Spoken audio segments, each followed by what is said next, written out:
Bueno, vamos a empezar con la herramienta Access. Quien no tenga el Microsoft Office instalado en casa o no tenga la herramienta Access, os he dejado en recursos varios enlaces para poderlo descargar, descomprimir, que será un zip o un RAR, y luego instalar con setup, ¿vale? De todas formas, si alguien lo quiere instalar, que me lo pida o que me lo pregunte a mí o a Nicolás y os explicamos cómo hacer la instalación. Vale, pues comenzamos con Access. Voy a daros unas pequeñas explicaciones de cómo iniciar, ¿vale? Son pequeñas pinceladas del programa en general. Por supuesto, luego iremos profundizando poco a poco, no os agobiéis si ahora de repente explico todo, ¿vale? Vamos poco a poco. En Access lo primero que nos pide es crear la base de datos y por lo tanto ponerle un nombre, ¿vale? Yo le voy a llamar prueba 2. Por defecto te busca una ruta en mis documentos, pero vosotros podéis cambiar esa ruta, ¿vale? Le dais aquí a la carpeta amarilla y podríais elegir dónde guardarla, ¿vale? Yo lo voy a dejar donde está. Y le digo crear. Vale, lo primero que nos aparece en Access es una tabla en vista hoja de datos. ¿Vale? Aquí podríamos ir creando poco a poco los campos. Yo hago doble clic, perdón, y voy poniendo aquí DNI. Vamos a crear una tabla llamada alumno. Vamos a poner nombre del alumno, iríamos creándola, ¿vale? Pero a mí me gusta más y os recomiendo que por supuesto siempre lo creéis en vista diseño. Cuando vamos a cambiar de vista hoja de datos a vista diseño, lo primero que nos pide es ponerle un nombre. Pues le llamamos alumno, ¿vale? Es la tabla alumno, donde vamos a almacenar datos de alumnos. Podríamos almacenar, como en cualquier base de datos, pues podríamos almacenar profesores, asignaturas, o de una biblioteca libros, vídeos, ¿qué más? Yo qué sé, de proveedores, pues productos que venden, en fin, lo que es una base de datos. Vamos a almacenar, en este caso, alumnos, nombre, apellidos de tipo texto. El DNI también vamos a ponerlo de tipo texto, porque aunque sean números, la mayoría que son 7, 8 o 9 dígitos de números, también tenemos siempre una letra y por eso el DNI siempre será tipo texto, ¿vale? ¿Qué podría ser tipo numérico? Pues mi recomendación para saber si es numérico o tipo texto es si yo voy a realizar operaciones o comparaciones con ese campo. Por ejemplo, si voy a sumar edades, pues sería de tipo numérico. Vamos a poner, por ejemplo, edad, ¿vale? En ese caso sería numérico, ¿vale? Si, por ejemplo, voy a comparar aquellos que sean mayores de 60 años, en ese caso hay una comparación numérica y por lo tanto eso me da la pista para saber qué es número. O si es salario, para sumar salarios. Vamos a sumar el salario del hijo con el salario del padre. ¿Vale? Entonces, siempre que vaya a realizar operaciones, me da la pista de que va a ser numérico.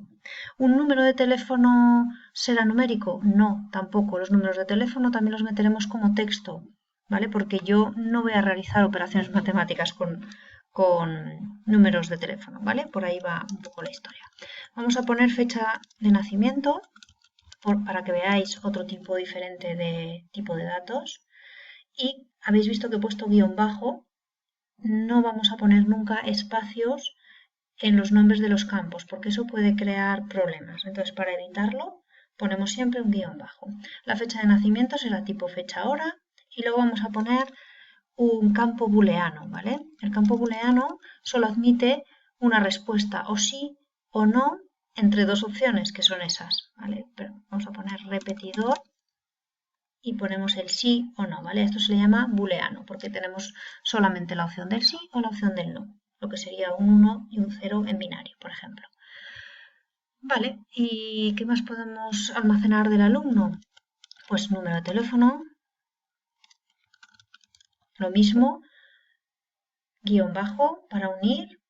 Hemos dicho que lo pondríamos tipo texto y vamos a poner dirección también tipo texto. Fijaros que en los campos tampoco pongo acentos, ¿vale? Porque esto son campos con los que después vamos a tener que realizar algunas operaciones y por lo tanto tanto los espacios como los acentos nos pueden dar problemas, ¿vale? Entonces intentaremos evitarlos. Aquí abajo aparecen las propiedades de cada uno de los campos, ¿vale? Pero esto lo veremos más adelante en la teoría que os vayamos pasando. Vale, pues cierro aquí. Hay una X aquí que se sale fuera de la pantalla de grabación ¿vale? Pero para cerrar, y me pide guardar cambios en el diseño de la tabla alumno, sí. Siempre que haga modificaciones en el diseño de una tabla, me pedirá guardar cambios, perdón. Pero si yo voy almacenando registros, imaginaos que ahora yo meto 50 registros y se va la luz y no he guardado, esos registros se quedarían almacenados, ¿vale? Estos son registros, ¿vale? 18, tal. Me invento un DNI. Vamos a poner un registro llamado Ana López, que tiene 17 años. Fecha de nacimiento me sale un pequeño calendario y elijo... Tengo que ir así. O escribirla manualmente, ¿eh? También me dejaría. Pero vamos a ponerlo manualmente. Por no tener que ir buscando así, vamos a poner que ha nacido, yo que sé, el 6 de junio de 1990.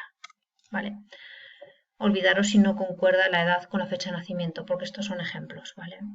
Repetidor sí, número de teléfono, lo que sea, dirección, calle, lo que sea, en fin. Ya tenemos el primer registro. Vamos a poner otro más.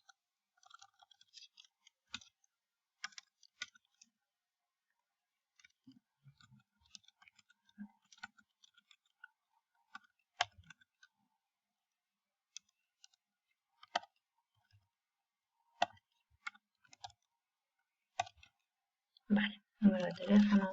Bueno, ya tenemos dos registros. ¿Vale? En la planilla hoja de datos vemos los registros que tengo.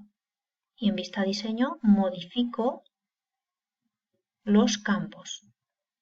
¿Para qué es la descripción? Simplemente para dar pistas a otra persona si tú has programado una base de datos y luego lo va a modificar otra persona, le damos pistas de por qué hemos puesto, por ejemplo, el tipo texto al DNI o por qué estamos poniendo aquí un booleano, en fin. Es para eso sirve la descripción, para nada más.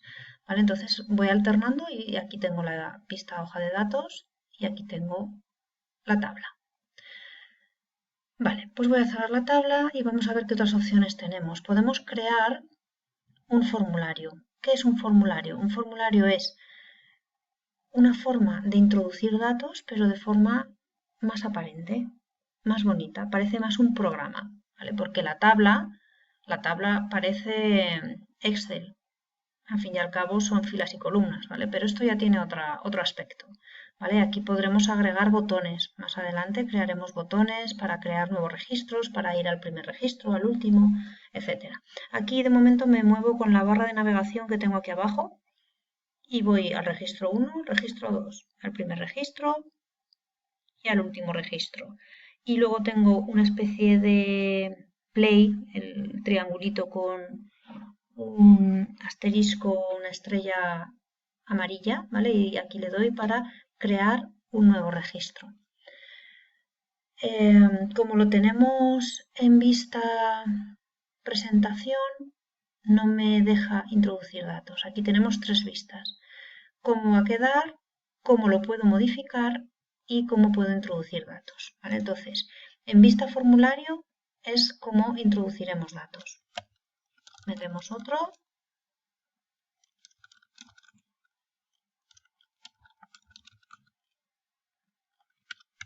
Etcétera, ¿vale? Ya tenemos tres registros. Entonces, fijaros que el formulario es una forma mucho más aparente y más bonita para ver toda la información que voy almacenando. Cierro aquí en la X que no veis porque está fuera del campo de grabación y le digo que sí, voy a guardar cambios, ¿vale? ¿Por qué? Porque acabo de crear un formulario y entonces vamos a llamarle formulario / alumno. Aquí en la parte izquierda tenemos la tabla y el formulario con /, fijaros, también alumno.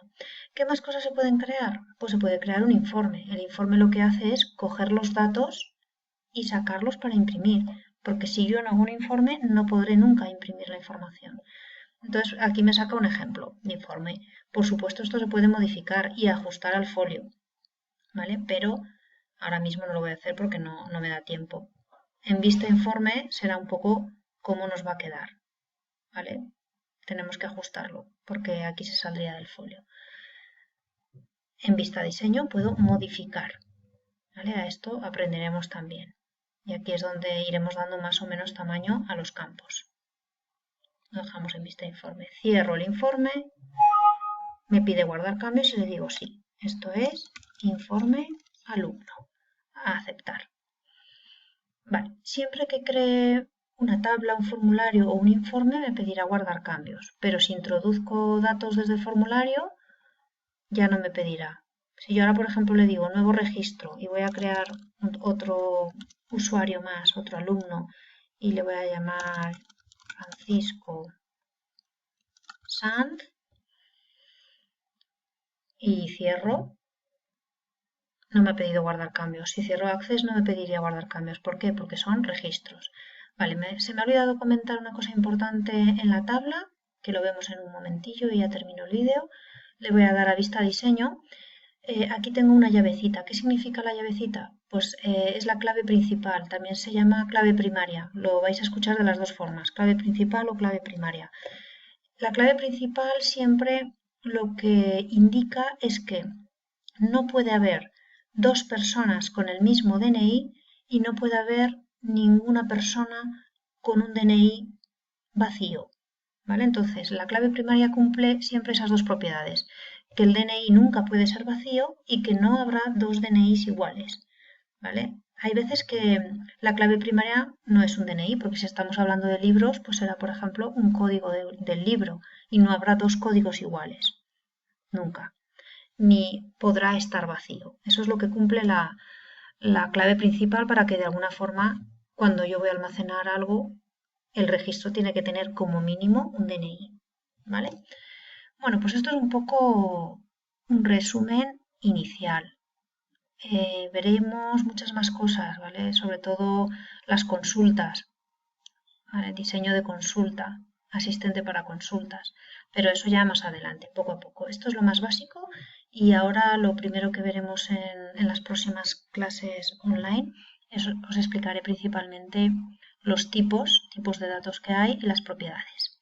Vale, pues venga, poco a poco, mucho ánimo y que nadie se agobie con Access. No es difícil, para mí es una herramienta bastante atractiva y yo creo que os va a gustar, ¿vale? Y cualquier duda, pues aquí estamos Nicolás y yo para ayudaros. Venga, un abrazo, chao.